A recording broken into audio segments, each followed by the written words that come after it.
Hi everyone and welcome back to Blame It On Marketing with Emma and Ruta, and today we are going to be discussing, this might be one of our least favourite topics, but I hope that our awesome guest Beatrice is going to change our minds. It's a subject that we've avoided quite often, but this is to do with how marketing and brand should work together in harmony, and Beatrice is going to teach us everything, and we are going to change our minds and be changed women by the end of this episode, I'm convinced. No pressure. No pressure. So before we get into this, Beatrice, tell us a bit about yourself. Tell us about your brand history. Hit us with it. I'm actually a bit of like a Zen monk, so this is how we're gonna like bring together brand and marketing. No, that's absolute bullshit. So, hi everyone, I'm Beatrice Gutknecht, the founder of Badassery by B, and the mission is fuck rebrands. As a brand strategist, I feel like I'm allowed to say this because firsthand, the mission is to get businesses aware of the damage that rebrands can often do, or refreshes, etc., when instead they can reposition and, more importantly, actually have it work in their operations rather than just being like a piece of paper or being like some pretty visuals that don't do anything. So that is the goal, and also the host of the Art of Positioning podcast. Amazing. We're going to be recording an episode on Beatrice's as well, so if you're listening to this, hopefully they came out at a similar time so we can link to each other. I think we got introduced via LinkedIn, right? I think you sent us a message, am I remembering that correctly? And when I saw your tagline, fuck the rebrand, I was like, oh yep, she's coming on. She's our people, let's do this. I don't know what we're going to talk about, probably brand, but let's do it. So before we begin to the topic of rebrands and working together, we need to start off with your biggest, darkest marketing fuck up in your career. I almost got into like a international, well, not international, national blow up with a company. So I was talking with Emma before this that, I lived and worked in Myanmar for 10 years, and culture there, it's very important. And so you do need to be very careful in like what you're including in your marketing, what you're including in your words, and how you're wording things so that you're culturally appropriate. You're not like going against, religion or politics, like that sort of thing, which, I mean, in a way that applies to a lot of countries, right? And there was something in the design which I was like, yeah, that's great. And then later on, just as it's about to drop, thinking about it, and then I asked a few people only then, I was like, guys, what do you think?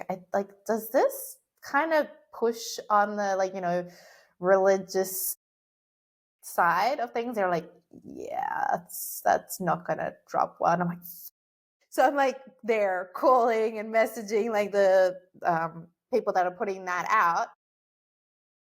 Stop! This needs to be changed.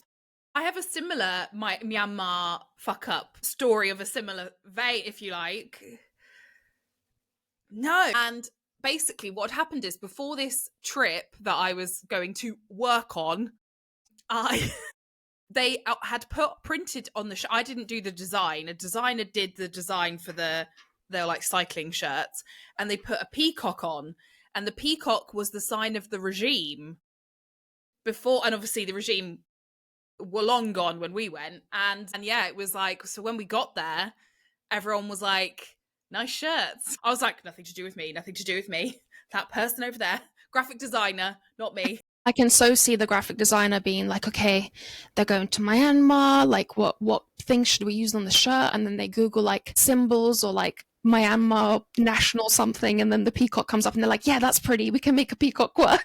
Yeah, because when it was Burma, the peacock, absolutely no props. Yeah. Why do so many businesses, like when they do a brand refresh, tend to head straight for the design and ignore the other side? Because when they hear brand refresh or whatever, or brand redesign, they go design. They don't go for words or meaning or positioning. It's at the very basis, we're all visual creatures. So that's what we initially think of, right? And because visuals, it's a clear you've got an idea whether something's done or not done. You've got that certainty compared to other areas where like strategy, positioning. A, that takes longer. B, you're not exactly clear whether how it's performing because you just need to keep at it. You need to get the team involved. Whereas visuals, once it's done, it's like, cool, yeah, awesome. Here you go. Here's the money. Thanks. I like it.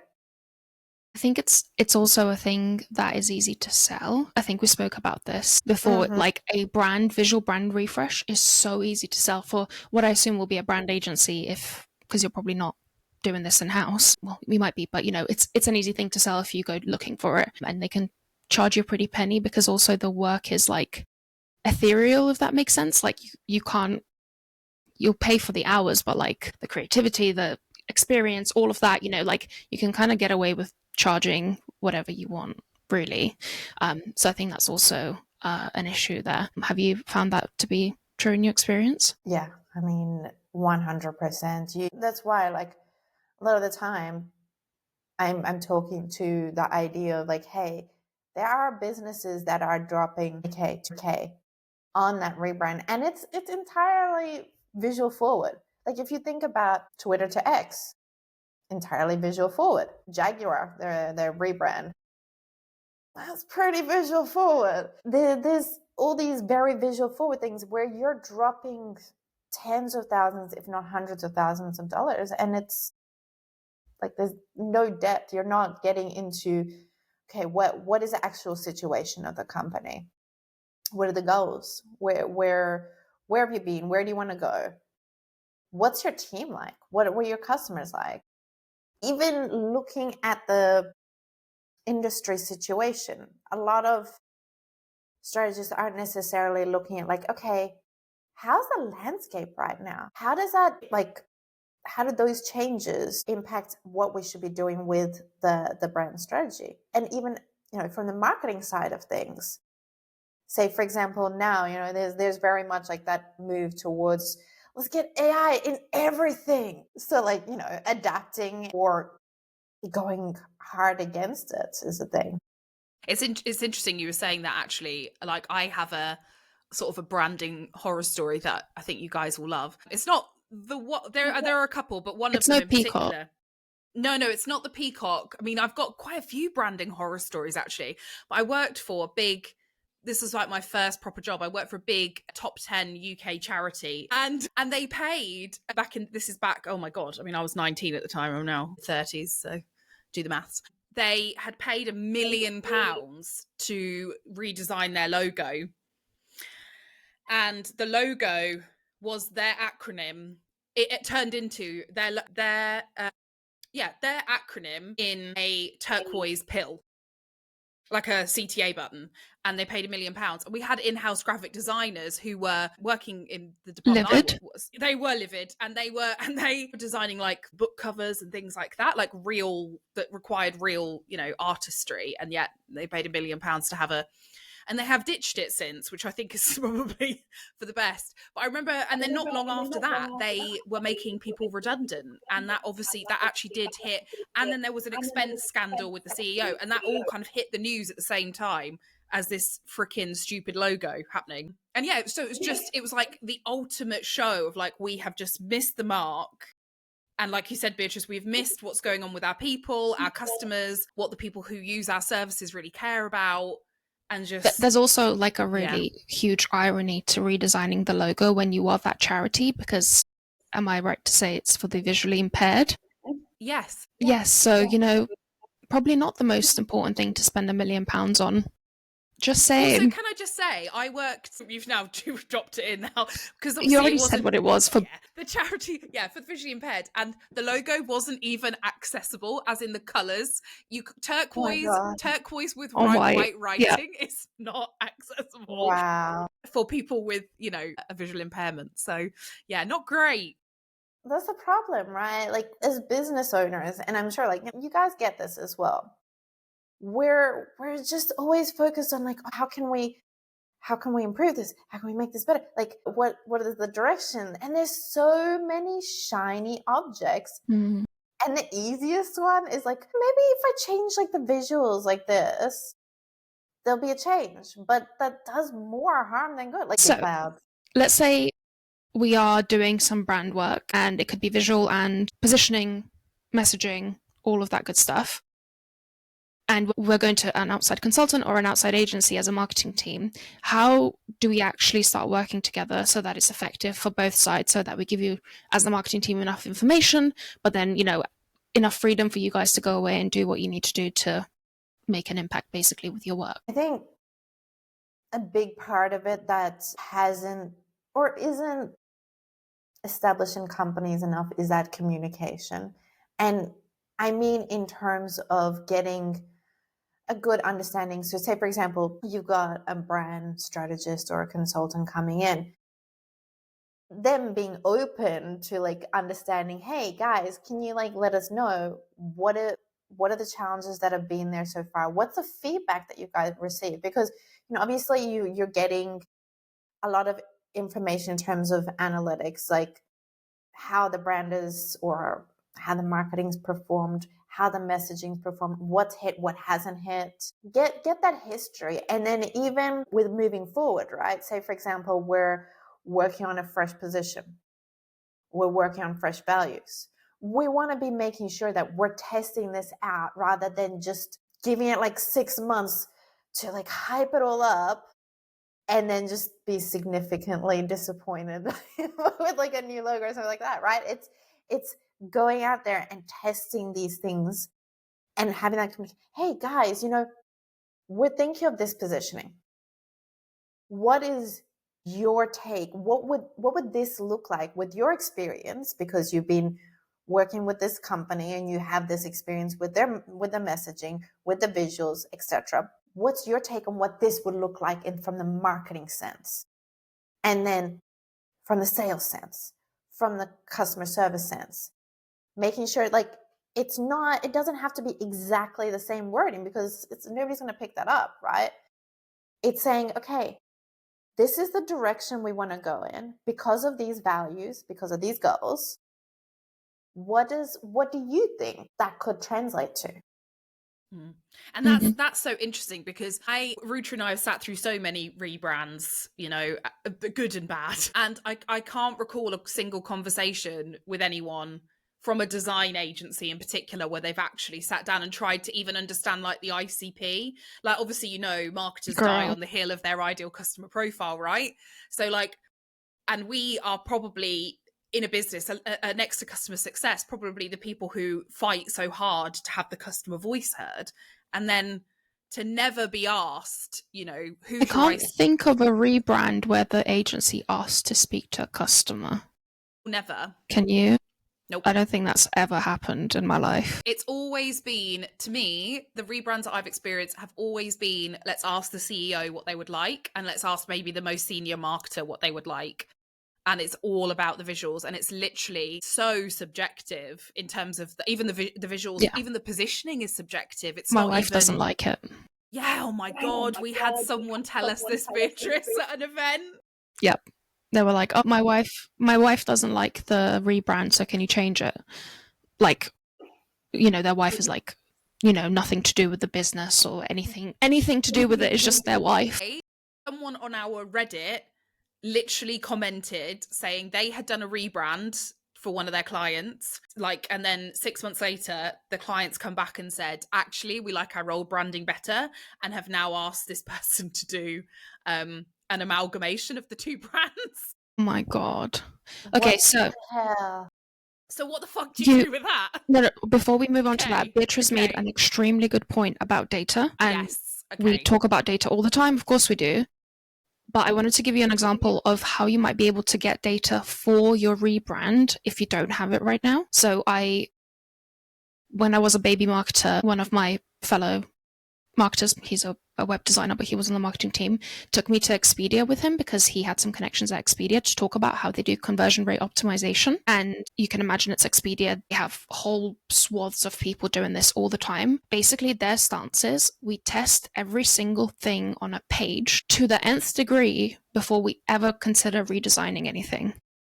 So you don't have to obviously do that, and you might not have time to do that but start testing things perpetually. Do a test today, see how it goes, see what you can measure before you actually go away and start to do any kind of rebranding or repositioning, because you can gather that data quite quickly, especially if you have a little paid ad budget. You can test shit so fast, and that money's going to be very well spent before you fork out. I don't know how much people are spending nowadays on this shit, but do it. That's all I had. That's all my wisdom for today. I'm going to go now. Enjoy yourselves. Bye. Bye.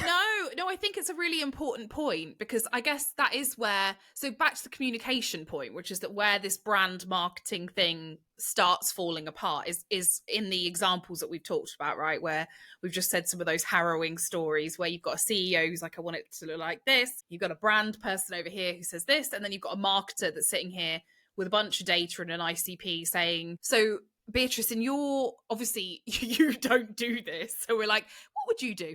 But how would you start to sort of like bring all those people on the journey, if you like, to try and get them on the same side? So I think from at the beginning, at least, it should, when you're first approaching this repositioning, etc., it is very much just trying to talk to that one person, that one point, because if there's too many heads, then things are going to get confusing.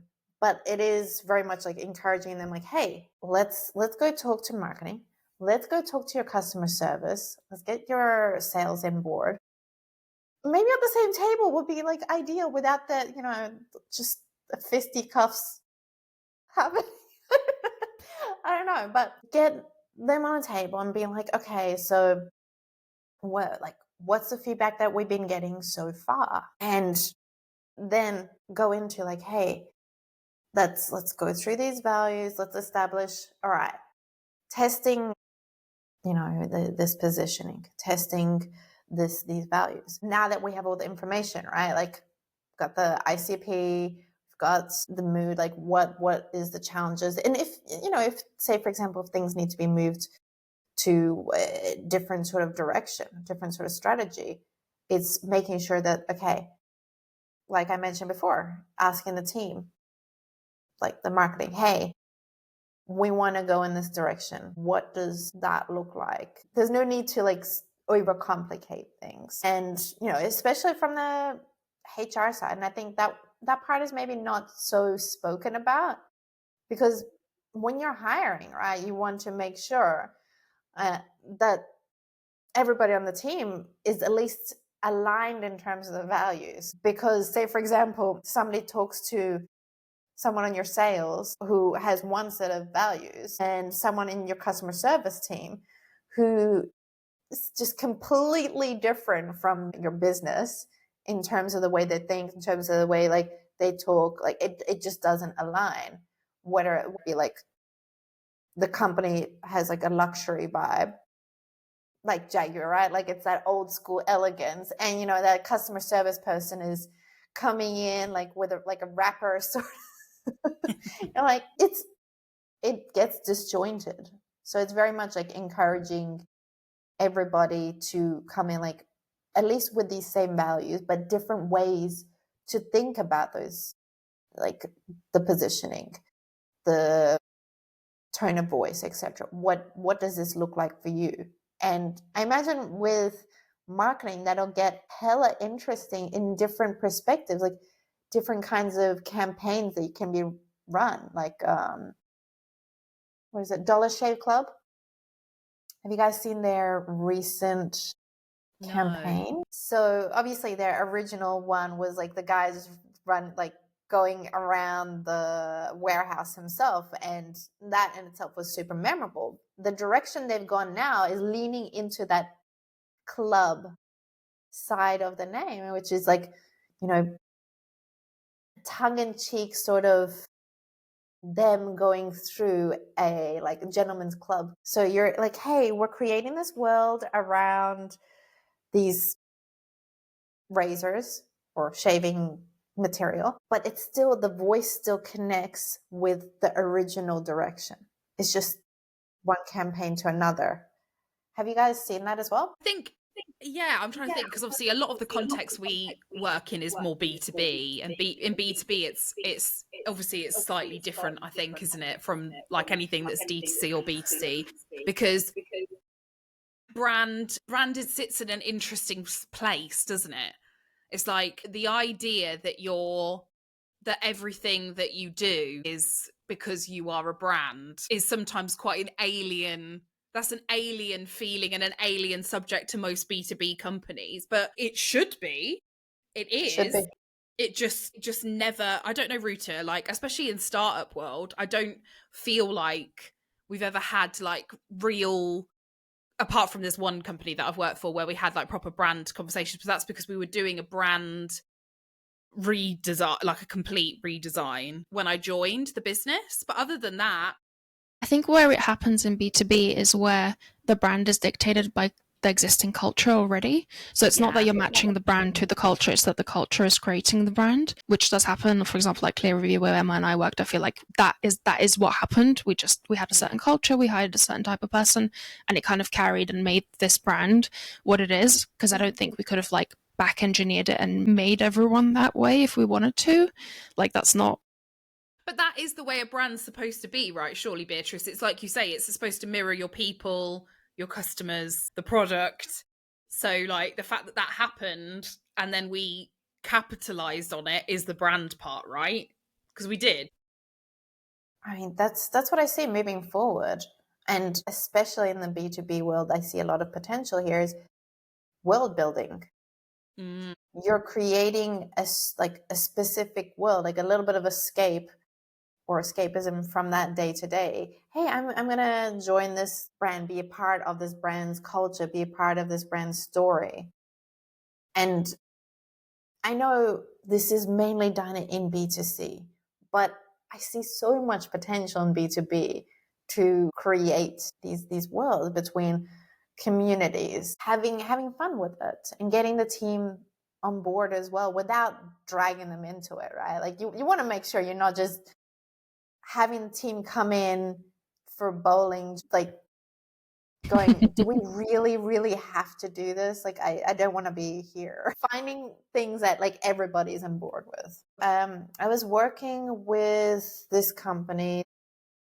They've been around for 38, maybe it's like close to 40 years now. And they do the architectural door cabinet hardware. So like, door handles, etc. And when we looked at them and their competitors, all the messaging, it's like the words were slightly different, but it's pretty much like as in any industry that we see currently.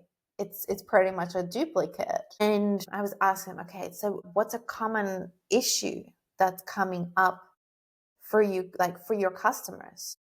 And they found that by the time customers came to them, and this is everybody in their industry, that the doors had like, the builder grade doors had already been installed. And so it didn't give them the flexibility or access to all like of their pieces. Say for example, somebody's like, oh, I saw this on Pinterest, whatever, right? I want this. And they're like, no, sorry, we can't do that unless you like rip out the door and start again. And then you're adding in thousands of dollars, if at all, right? So I asked them, I was like, okay, imagine a perfect world and you could come in at a point where that would not be a problem. When would that be? So they were saying it would be when the designer is actually drawing up these entryways. And we're like, okay, so at that point, it's like, hang on, maybe we need to change like that target audience. But it's going beyond that, right? We need to also make sure, it's like, how do we make them care? Because why should they care less about door handles? Sorry, interior designers, why should they care about door handles as they're drawing up these entry spaces? It's something that's often missed. And it's like, what are they most concerned about? And it's a similar sort of thing. They want to be seen as number one, number two. They want to see as the most trendy interior designers. So then we reposition them as being a resource to those interior designers, upcoming trends, interviewing these like interior designers, others in the industry, to make sure that these interior designers, they're coming to this company. Even before that, they're following them. And so when it comes to that point, they're already involved. They're like, hey, we've got this company that can handle these things. They're already in that process. And it completely changed everything, the number of visitors to the website.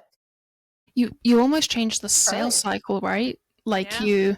you went that far in the journey to like actually change the sales cycle from when you start talking to these people to versus when you were doing that before, which is amazing. It is not very doable in our world. I think that's the thing, because you're basically like ahead of you're even more ahead of the buyers. Like it's so what's the impact on the company from obviously the marketing wise? I think that bit is really like, it makes sense.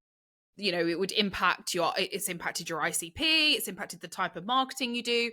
What about the culture of the company? Because I can imagine there are some people who may have been like, don't know about that. What was that bit like? The whole process from the get-go, we're getting the team buy-in. We're testing out. It's not waiting 3 months, 6 months.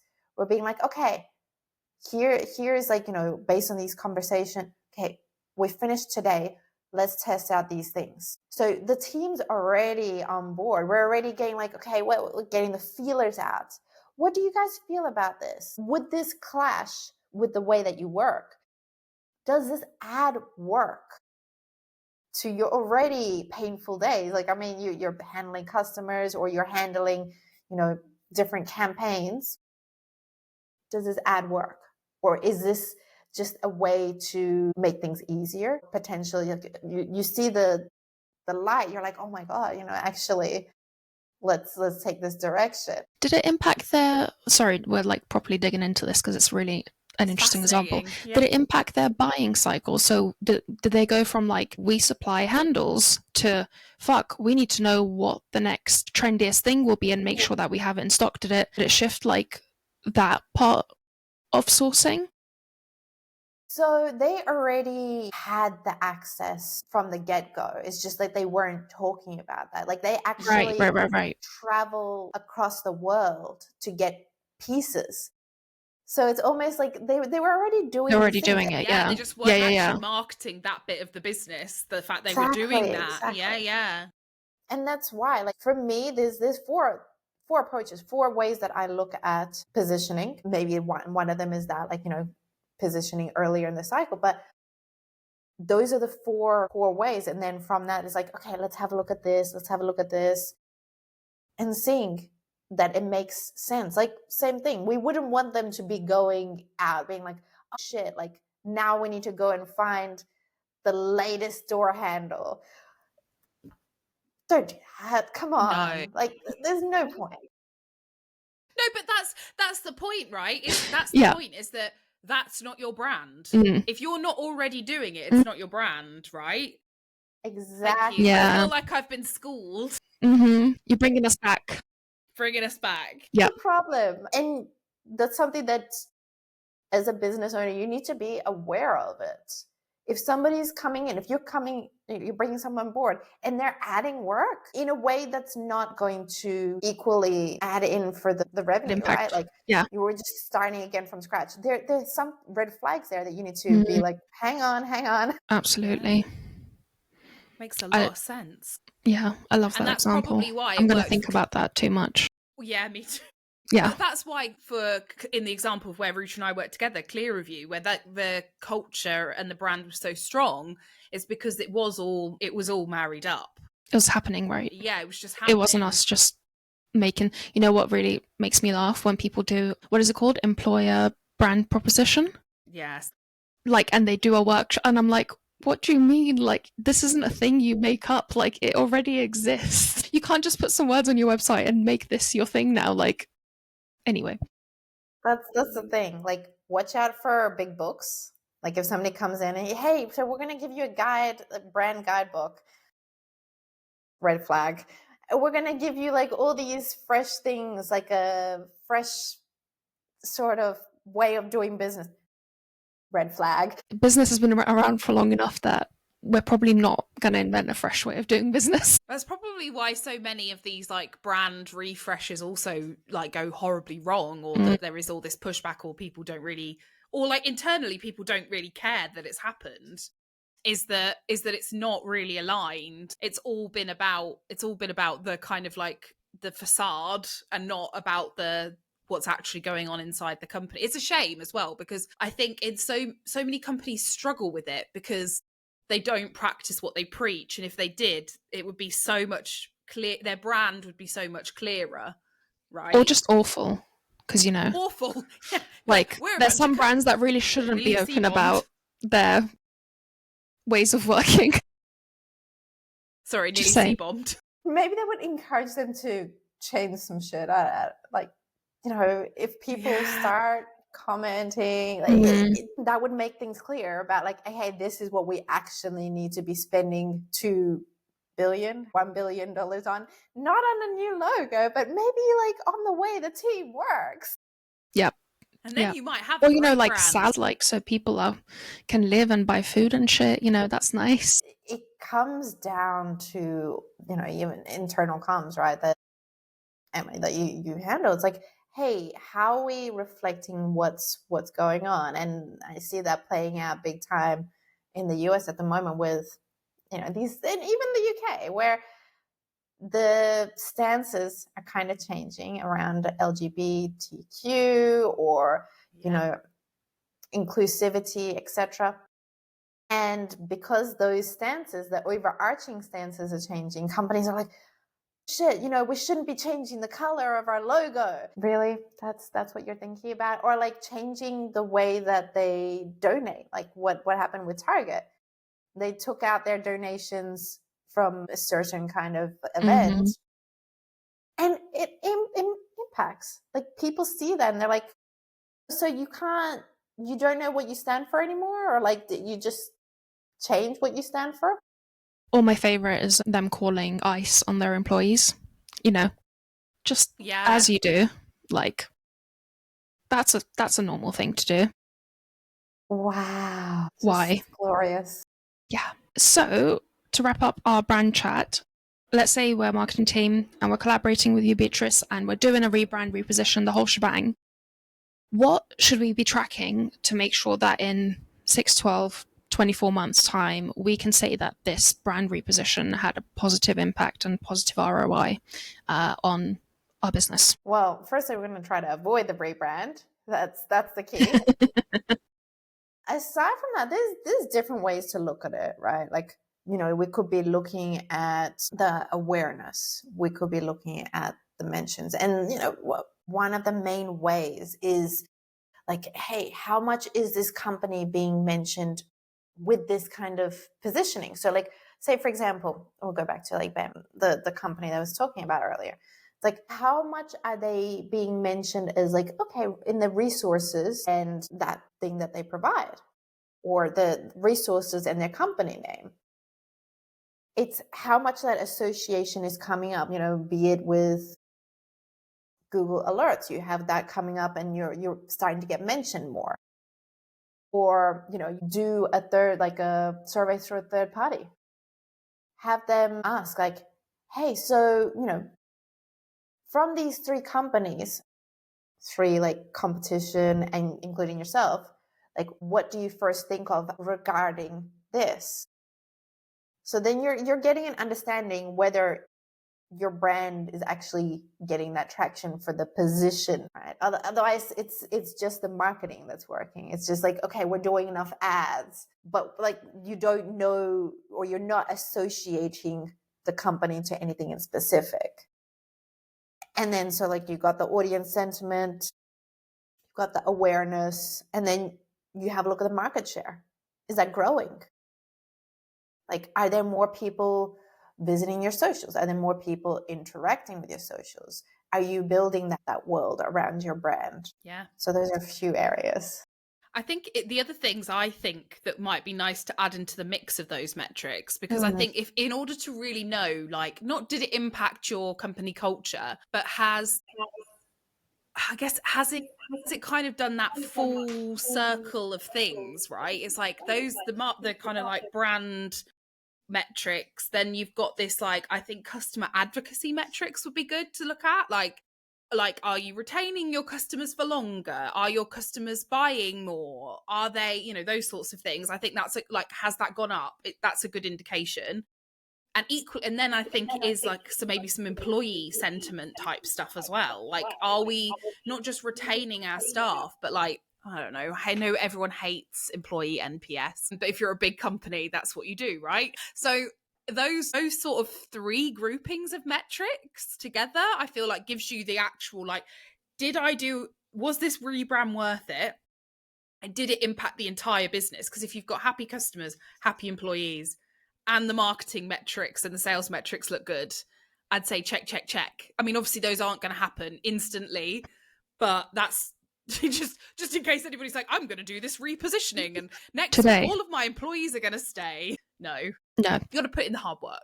I think one other metric that comes to mind is cost of acquisition. So typically, if you've nailed your branding and positioning, your cost of acquisition should be going down, unless you're doing some crazy growth for the sake of stuff. Yeah, seeing your cost of acquisition going down is usually a good indicator of things working and your audience getting you. Absolutely. And that's the biggest thing I've noticed as well there, Ruta. It's like that the marketing costs are going up, but the revenue isn't. It's still like flatlining. That's like a key indicator that you need to work on that brand there. Yeah. There's a lot of metrics, and I think that's one of the biggest myths that's not really spoken about enough, that you can't track brand or brand strategy. But there's so many different things that you can check, and it's like there's not like one metric, obviously, the way there isn't one metric for anything. But yeah, like you said, the amalgamation of like mentions and outside people, and not just the marketing you're doing, but like outside mentions and then the actual marketing and things inside a business. Of course, it will create a picture, right? And as we've said, to work together, the first thing you need to do is hire a great brand strategist. Wink. Wink, wink, nudge, nudge. Wink, wink, wink, nudge, nudge. So Beatrice, before we let you go, have you got any marketing gossip for us? Like, is there anything that's happening right now that you either love or hate or both? I mean, obviously I'm hating on the rebrands. This is like a given. I'm loving the slow shift. And this is like an undercurrents thing to human first. There's a lot of people talking about AI and how AI can be like integrated into what we do. But in the long run, what I see working, what I see sticking is, and even beyond like authenticity, it's like, hey, what does it look like in the business? What does it look like with the team? And bringing that human first. And say, for example, there's another brand, California Pizza Kitchen, I want to say. And they started off this campaign, like this ad going, we're going to, like this business owner guy, we're going to rebrand.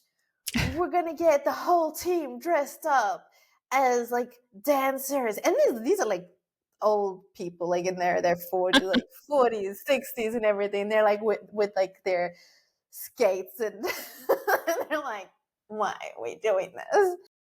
And this lady comes in, she's like, but what do you guys stand for? Why are people actually coming to you? And the guy slowly understands. He's like, oh man, what people love about us is that consistency with our pizza. So it's almost like a brand consultation, but like as an ad campaign. Love that. These two things, like AI to human, and shifting away from rebrands to being like, okay, what do we actually stand for, and having more businesses show that, like California Pizza Kitchen did. I do love there is this like, I don't know if it's a resurgence or whatever it is, but of everywhere, like loads of brands doing that similar sort of like, we're just going to say what we do really well. And it's like, hey, you understood the assignment. The buzzwords, I hope the buzzwords are dying. The people who are like, I'm going to make this really complicated for you to understand. Streamlined, optimized. And then B2B, God. Elevated, enabled. I'm just going to name Get words. In the bin. Yeah, again, the bin. Synergy. Synergy. Seriously, if somebody sends a connect invite on LinkedIn to me and the word synergy is in there, I don't care who they are. I'm not going to accept Yeah. it. I'm like, I will not be finding synergy with you because you use the word synergy. If you're using the word synergy, we don't have synergy. I think that's correct. Yeah. Yeah. There we go. It's not nice. Well, Beatrice, thank you so much for joining us. We're excited to also do the other side of the podcast with you soon. If you're watching this episode, again, check the links in the description. Everything should be there. And if you want to connect with Beatrice, she's on LinkedIn. We'll also leave a link down there for her. And yeah, to know more rebrands, guys.